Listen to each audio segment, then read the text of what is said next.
Hello friends, this is Mohammad Shavez and welcome back to my YouTube channel LS Eco Studyverse। So friends, जैसे कि हमने अपनी पिछली video में अपनी एक टॉपिक साम्य यानी इक्विलिब्रियम को कंप्लीट किया है, तो आज हम अपने एक नए टॉपिक को स्टार्ट करेंगे जिसका नाम है मांग का नियम यानी कि लॉ ऑफ डिमांड। तो फ्रेंड्स, ये जो मांग का नियम है ये एक प्रसिद्ध अर्थशास्त्री हैं प्रोफेसर मार्शल, उनके द्वारा दिया गया था। तो उन्होंने क्या बताया कि अन्य बातें समान रहने पर, ये अन्य बातें जो कि इस नियम की मान्यताएं हैं वो अभी हम आगे डिस्कस करेंगे। तो जो इसके एजम्पशंस हैं वो यानी कि अन्य बातें समान रहने पर जब किसी वस्तु की कीमत में अगर वृद्धि होती है तो साथ ही उसकी मांग में जो है वो कमी आ जाती है, और यदि किसी वस्तु की कीमत में कमी आती है यानी घट जाती है तो उसकी मांग में वृद्धि हो जाती है। या हम कह सकते हैं, मान लीजिए कोई वस्तु है जो कि जिसकी कीमत बढ़ गई या वो महंगी हो गई, तो हम जो है उसके उपभोग को कम कर देते हैं यानी कि वो जो है उसकी मांग कम हो जाती है। और यदि ये मार्कर है, मान लीजिए अगर ये सस्ता हो जाए तो हम इसके उपभोग में वृद्धि कर देते हैं यानी कि इसका ज़्यादा से ज़्यादा उपयोग करने लगते हैं। तो हम कह सकते हैं कि मांग का नियम जो है वो यह बताता है कि जब किसी वस्तु की कीमत में वृद्धि होगी तो उसकी मांग में कमी होगी, और यदि उसकी वस्तु की कीमत में कमी होगी यानी घटेगी उसकी कीमत, तो उसकी मांग जो है वो क्रमशः बढ़ेगी। तो हम कह सकते हैं कि मांग और जो वस्तु की मांग है और जो वस्तु की कीमत है उसमें कैसा संबंध होता है गाइस? उसमें विपरीत यानी कि अपोजिट रिलेशन होता है मांग, और इसलिए इसका जो वक्र होता है वो कैसा होता है फ्रेंड्स? ऋणात्मक ढाल वाला होता है, यानी कि उन दोनों में आपस में विपरीत संबंध होता है, यानी कि मांग बढ़ेगी तो उसकी कीमत घट रही होगी, और यदि वस्तु की कीमत बढ़ रही है तो स्पष्ट है कि उसकी मांग जो है वो कम हो जाएगी। तो हम इसके अजम्पशंस जो हैं, जो जिसे हम मान्यताएं कहते हैं मांग के नियम की, उसको डिस्कस करेंगे, जिसे मार्शल ने अपने नियम में कहा है अन्य बातें समान रहने पर, यानी कि वो कौन सी चीजें हैं या कौन सी बातें हैं जिनके स्थिर रहने पर, समान का मतलब है स्थिर रहने पर, तो वे कौन सी मान्यताएं हैं या कौन सी कह सकते हैं स्थितियां हैं जो समान रहने पर या स्थिर रहने पर मांग का नियम लागू होगा। तो सबसे पहले हम बात करेंगे स्थिर आएगी। ये इस नियम की सबसे पहली अजम्पशंस हैं, जिसको हम कह सकते हैं, यहां मैं लिख देता हूं, अजम्पशंस ऑफ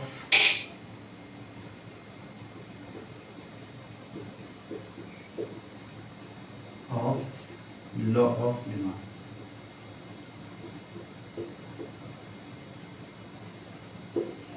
तो सबसे पहले हम पहली मान्यता हमारी स्थिर आय। इसका मतलब क्या है फ्रेंड्स? यानी कि जो उपभोक्ता यानी कि जो भी किसी वस्तु को खरीद रहा है, उस समय जिस समय वह उस वस्तु को खरीद रहा है उसकी जो आय है उसमें किसी भी प्रकार का कोई भी परिवर्तन नहीं होना चाहिए, यानी कि उसकी आय ना तो बढ़नी चाहिए और ना ही उसकी आय कम होनी चाहिए। यानी कि हमें अगर किसी वस्तु पर मांग के नियम को देखना है तो उसमें ये मान्यता जो है लागू होनी चाहिए, यानी कि उस समय उस व्यक्ति की यानी उस उपभोक्ता की आय जो है वो स्थिर होनी चाहिए, उसकी आय में कोई भी परिवर्तन नहीं होना चाहिए। अब दूसरी मान्यता देखते हैं फ्रेंड्स। तो ये हमारी हो गई पहली स्थिर आय, और दूसरी हमारी होगी, मान लीजिए हमारे देश में जैसे जनसंख्या है वो निरंतर परिवर्तित होती रहती है, तो अगर हमें किसी वस्तु पर मांग के नियम को देखना है तो हमें क्या मान्यता रखनी पड़ेगी, यानी कि क्या एजम्पशंस रखनी पड़ेगी कि जिस समय उपभोक्ता किसी वस्तु को खरीद रहा है, ठीक है, तो उस समय उस देश की जनसंख्या में किसी भी प्रकार का कोई भी परिवर्तन नहीं हो रहा है, ठीक है। तो ये हो गया हमारा सेकंड अजम्पशन, और अब हम बात करेंगे तीसरी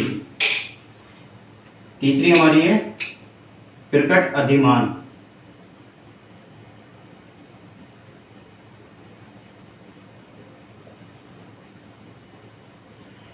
जैसे कि हम जानते गए कि किसी भी वस्तु की मांग पर उपभोक्ता या फिर जो उस वस्तु को खरीद रहा है उसकी आदतें, उसका फैशन, उसकी जो रुचि है या उसका जो व्यवहार है वह सभी उसको प्रभावित करते हैं। लेकिन यदि हम किसी वस्तु के मांग के नियम को देखेंगे तो उस समय हमें क्या मानना पड़ेगा कि वो जो वस्तु उपभोक्ता की जो रुचि है और जो आदतें हैं, जो फैशंस है या जो भी उसका व्यवहार है, वो क्या है, स्थिर है।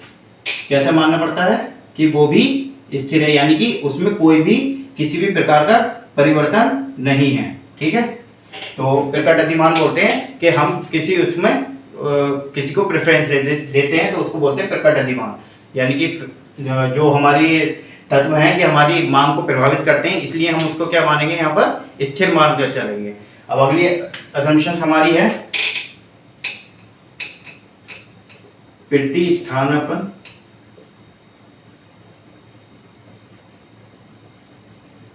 वस्तुओं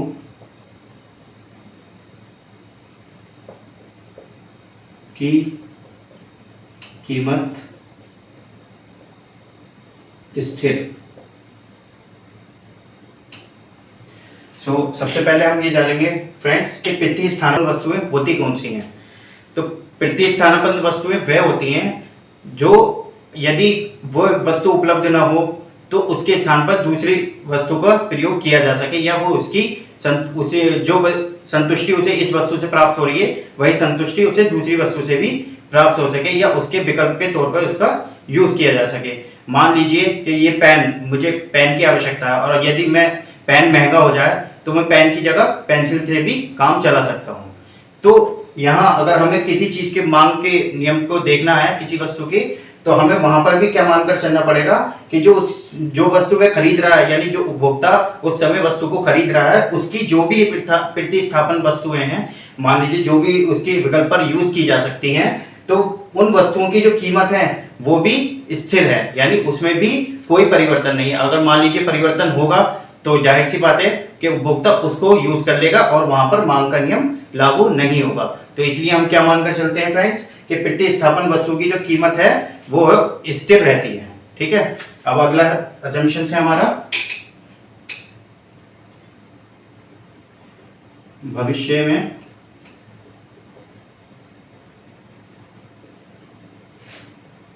वस्तु की कीमत में परिवर्तन नहीं।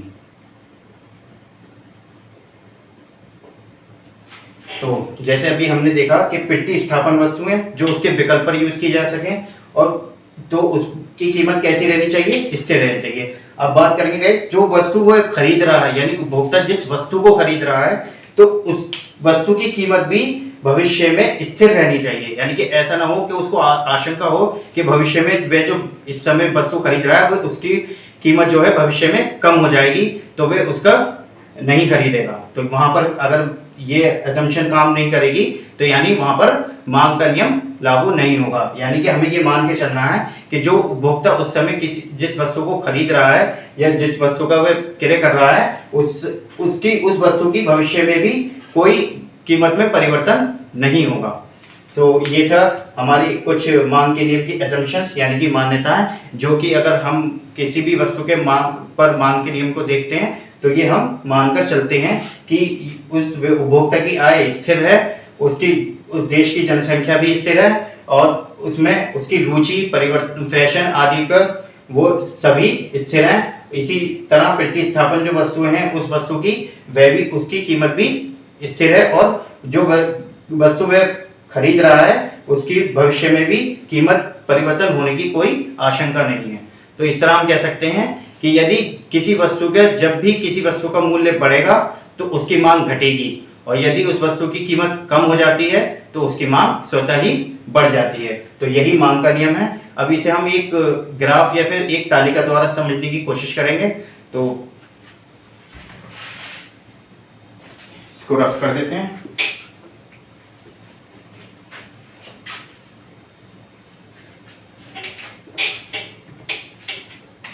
मान लीजिए एक तालिका है हमारी, यहाँ तक बनाते हैं, बस फिर ग्राफ बनाना है।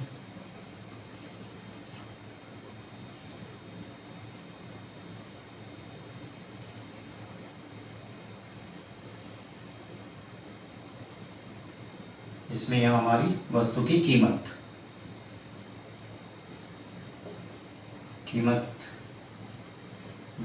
जो कि रुपयों में दर्शाई गई है। ठीक है, यहाँ आएगी हमारी वस्तु की मांग कितनी है, जो कि किलोग्राम में दर्शाई गई। ठीक है, तो सबसे पहले मांग है हमारी 500 रुपये कीमत है और मांग है हमारी 10 केजी। फिर मूल्य घटकर हो जाता है 400 रुपये और मांग बढ़कर हो जाती है 20 केजी। इसी तरह मूल्य घटकर हुआ 300 और मांग बढ़कर हो गई 30 केजी। और फिर मूल्य घटकर हुआ 200 और मांग बढ़कर हो गई 440। और ऐसे ही मांग कीमत हुई 100 रुपये और मांग हो गई हमारी 50 केजी।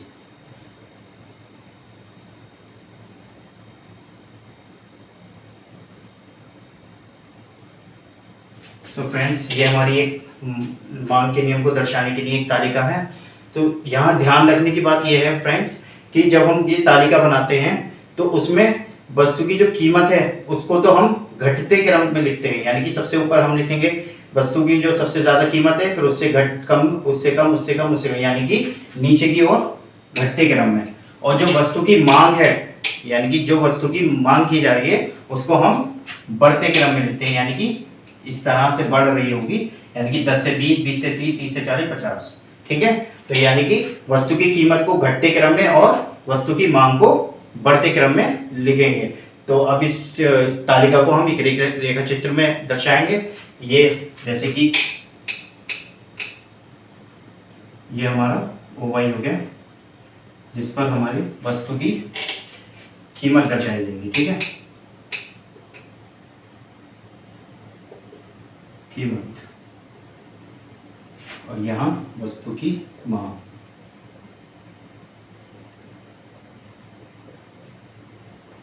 ठीक है, अब जैसे ये 10, 20, 30, 40, 50 के हिसाब से तो हम 10 के एक पॉइंट्स लगा देंगे। 10 केजी, 20 केजी, 30 केजी, 40 केजी और 50 केजी। अब ये हमारा 100 के अंदर से है तो हम यहाँ भी 5 पॉइंट्स लगाएंगे।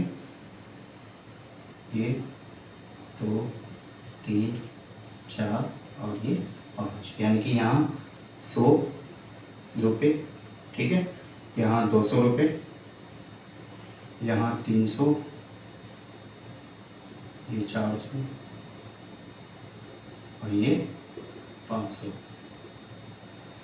तो फ्रेंड्स, हमने तालिका की जो भी हमारे तालिका के समांक हैं उनको ग्राफ पर इस तरह से प्रदर्शित कर दिया। अब हम इसी के अनुसार ग्राफ बनाएंगे। मान लीजिए जब की वस्तु की कीमत 500 रुपये है, यानी कि यहाँ पर है, तब वस्तु की मांग कितनी है 10 किलो, यानी कि यहाँ से 10 केजी। अब जैसे ही वस्तु की कीमत 400 हुई तो वस्तु की मांग कितनी हो गई 20 केजी।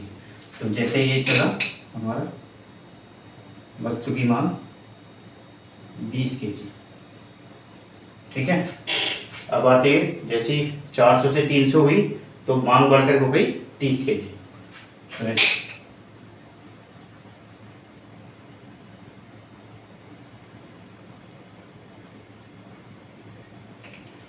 उसके बाद 300 से 200 हुई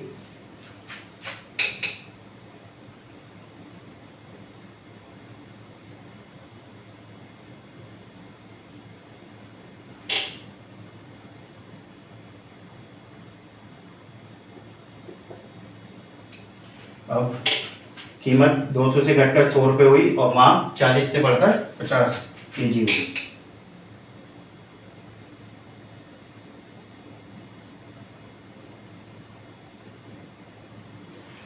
अब हम ये जो एक दूसरे को बिंदु काट रहे हैं, इन बिंदुओं को आपस में ये दिखाई दे रहे हैं, इनको मिला देंगे। ठीक है, तो ये हमारा क्या कहलाएगा फ्रेंड्स, डिमांड कर्व। ठीक है, तो ये कैसा होता है, डिमांड कर्व हमारा डाउनवर्ड स्लोपिंग, ठीक है, यानी कि ऋणात्मक ढाल। तो फ्रेंड्स, हमने क्या देखा कि जैसे जैसे इस तालिका में भी और इस ग्राफ में भी जैसे जैसे किसी वस्तु की कीमत जो है वो घट रही है, वैसे वैसे ही उसकी मांग बढ़ रही है। यानी कि 500 थी 400 हुई तो मांग 10 से बढ़कर 20 हो गई, 400 से 300 हुई तो 20 से बढ़कर 30 हो गई, ऐसे ही 300 से घटकर 200 हुई और यहाँ 300 से बढ़कर 30 से बढ़कर 40 केजी हो गई। और जैसे ही मांग 200 से 100 आई, ऐसे ही तुरंत ही 40 से 50 केजी हमारे वस्तु की मांग हो गई। अब ये तो इस तरह से था। अब गाइस इसको हम उल्टे क्रम में भी देख सकते हैं कि यदि मांग वस्तु की कीमत घटे या वस्तु की कीमत बढ़े तो मांग क्या होगा। तो देखिए नीचे से चलते हैं हम। मान लीजिए किसी वस्तु की कीमत 100 रुपये है तो उस समय वस्तु की मांग कितनी है 50, और जैसे ही वस्तु की कीमत 200 हुई तो मांग घट करके कितनी रह गई 40 केजी। ऐसे ही वस्तु की मांग बढ़ करके 300 हुई तो मांग घटकर 30 किलो रह गई, और वस्तु की कीमत बढ़कर 400 होते ही मांग घटकर 20 केजी रह गई, और फिर अंत में जैसे ही वस्तु की कीमत 500 हुई और मांग घट करके सिर्फ 10 किलो रह गई। तो ऐसे ही इसमें भी देख सकते हैं गाइस, जैसे अगर मान लीजिए 100 थी तो कितनी थी 50 केजी, जैसे ही 200 हुई 40 केजी, जैसे ही 300 हुई 30 केजी, 400 होने पर 20 केजी और 500 होने पर 10 केजी। तो इस तरह हम कह सकते हैं कि जब किसी मूल्य के वस्तु के मूल्य में वृद्धि होगी वैसे ही उसकी मांग में कमी होती जाएगी, और जैसे ही वस्तु की कीमत में कमी होगी और उसकी मांग बढ़ती जाएगी। तो ये हमारा हुआ मांग का नियम, यानी कि इसी को कहते हैं हम लॉ ऑफ डिमांड। तो अब इसकी कुछ अपवाद हैं जिसको एक्सेप्शन कहते हैं हमारे मांग के नियम के, तो उनको भी हम डिस्कस कर लेते हैं। क्योंकि ज़्यादातर सभी वस्तुओं पर मांग का नियम लागू होता है, लेकिन फिर भी कुछ ऐसी वस्तुएं हैं जिन पर कि मांग का नियम लागू नहीं होता। तो वो कौन कौन सी हैं या कौन कौन सी स्थिति हैं जहां मांग का नियम लागू नहीं होता, तो हम डिस्कस करेंगे। इसको रफ कर लेते हैं।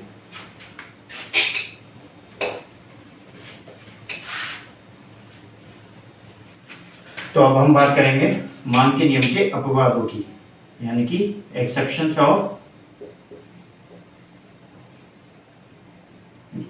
Law of demand.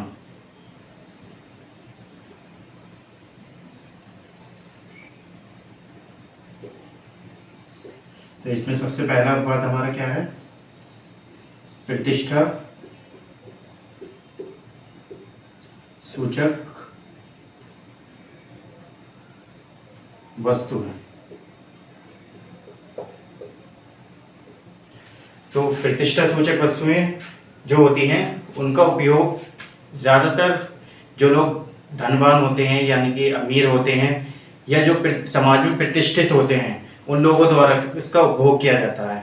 जैसे कि मान लीजिए महंगी कारें, या फिर जैसे ओडी है और हमारी और भी महंगी कारें, और सोना चांदी हीरा, इस तरह की जो भी वस्तुएं हैं मूल्यवान वस्तुएं हैं, उनका उपभोग ज़्यादातर किनके द्वारा किया जाता है, जो कि समाज में प्रतिष्ठित यानी कि धनवान या फिर अमीर होते हैं।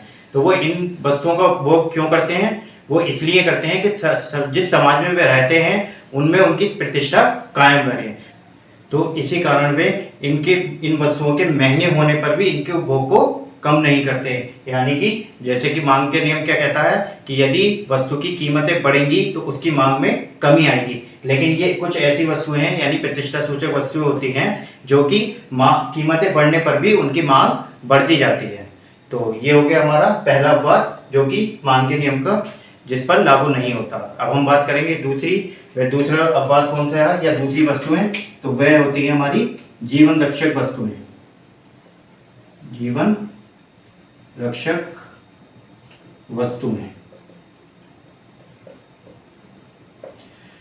तो ये जो वस्तुएं होती हैं फ्रेंड्स, इसमें ज़्यादातर मतलब हर प्रत्येक व्यक्ति इन वस्तुओं का उपभोग करता है। जैसे कि मान लीजिए भोजन है, पानी है या फिर दवाइयाँ हैं, इस तरह से जो जीवन रक्षक यानी जो उसके जीवन के लिए बहुत ही ज़्यादा आवश्यक हैं, तो ये प्रत्येक व्यक्ति लगभग इसका यूज़ करता है। तो इसलिए ये कौन सी कहलाती हैं, जीवन रक्षक। तो ऐसी वस्तुएं से क्या होता है भाई कि जो मांग का नियम है इन वस्तुओं पर लागू नहीं होता। क्योंकि अगर ये मान लीजिए कि भोजन या फिर दवाइयों के रेट अगर बहुत ज़्यादा बढ़ जाए तो ऐसा तो नहीं है कि हम उनको खाना छोड़ दें या फिर अपने मतलब जो भी हमारी डिसीज़ हैं उसके लिए हमें जो दवाइयों की आवश्यकता है उसको हम ना लें। अगर वो महंगी भी होंगी तब भी हमें उनको लेना ही पड़ेगा। ऐसे ही भोजन या पानी, अगर मान लीजिए पानी महंगा हो जाए तो इसका मतलब ये तो नहीं है कि हम पानी का उपभोग कम कर देंगे, समझ रहे हैं। तो इसलिए ये कौन सी वस्तुएं कहलाती हैं गाइस?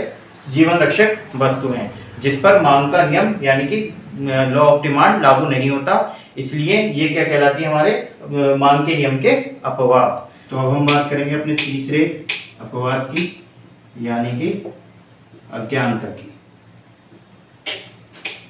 तो क्या कभी कभी क्या होता है कि जो उपभोक्ता होता है वो अपनी अज्ञानता के कारण यानी कि अपने ज्ञान की कमी के कारण किसी वस्तु की मांग को इतना बहुत ज़्यादा बढ़ा देता है या फिर बहुत ज़्यादा कम कर देता है।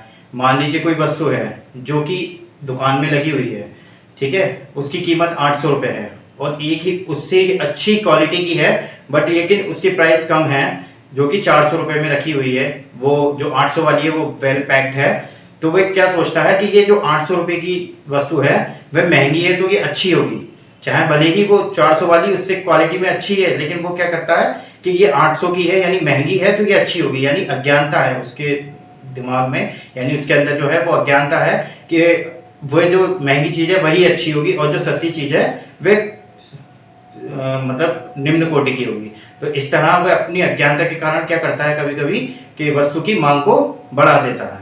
तो ये हुआ हमारा तीसरा अपवाद जो कि है मांग के नियम का अपवाद कहलाता है। इस पर भी मांग के नियम जो है लागू नहीं होता। तो हमने क्या देखा कि मांग का नियम जो है हमें ये बताता है कि जैसे जैसे किसी वस्तु की कीमतें बढ़ेगी तो उसकी मांग जो है क्रमशः घटती जाएगी और जैसे जैसे वस्तु की कीमतें कम होंगी तो वैसे वैसे उसकी मांग में वृद्धि होती जाएगी। तो ये था हमारा मांग का नियम जो मार्शल द्वारा दिया गया था। आगे हम अपनी नेक्स्ट वीडियो में इसी से संबंधित एक हमारा नियम है पूर्ति का नियम, जो कि लगभग साथ में ही देखे जाते हैं, मांग एवं पूर्ति। तो आज हमने मांग के नियम को डिस्कस किया है और कल हम अपने पूर्ति के नियम को डिस्कस करेंगे। तो मिलते हैं नेक्स्ट वीडियो में। Thank you.